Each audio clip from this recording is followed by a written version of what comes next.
Every weekday, Sherry's here to play. All fun, all laughs, all Sherry. I got that job because I can put that laugh where it needs to go. The voice is the thing that's going to keep us sane and humanity together.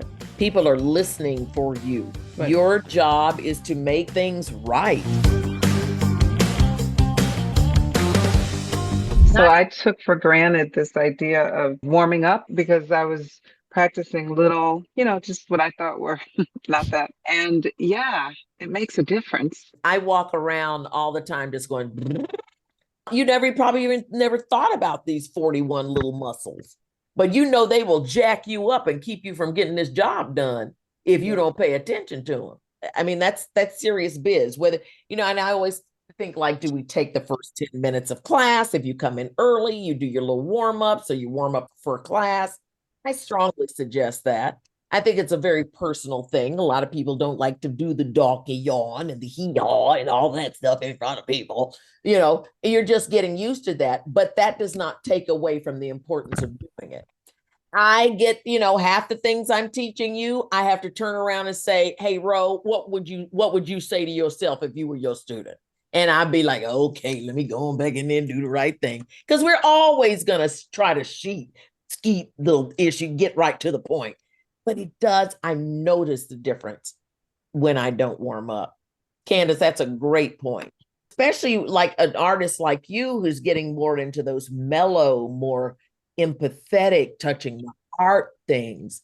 You don't need anything janky. Everything's got to be smooth. The voice, there's no break to breathe or to look at a ...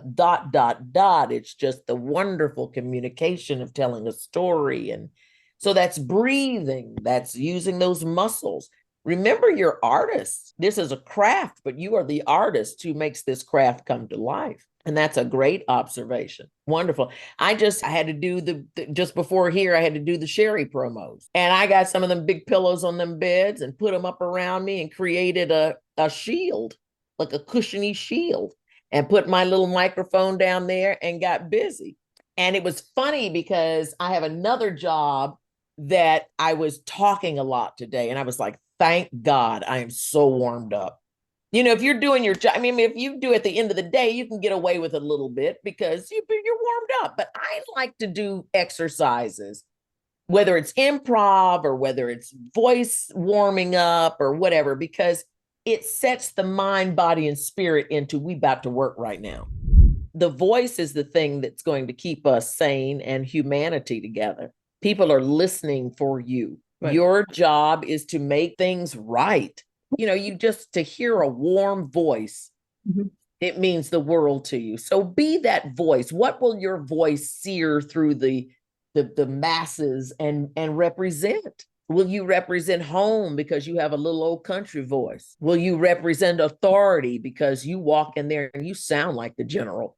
What will be part of your brand that people will know you for and recognize that voice for? Those are very important things. I got you kind of attitude. What is the attitude needed in these days and times? Because we're going into it, people. We're going into it. That's for sure. So people need to hear, those of you whose part of your brand is joy, we need to hear some joy.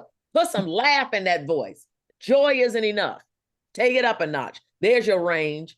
I did a promo today. You're going to hear it. Every weekday, Sherry's here to play. All fun, all laughs, all Sherry. I got that job because I can put that laugh where it needs to go. Because my voice represents energy, effervescence, happiness. And clarity and confidence. You always deliver with clarity and confidence. And guess what? My message is, that's my girl.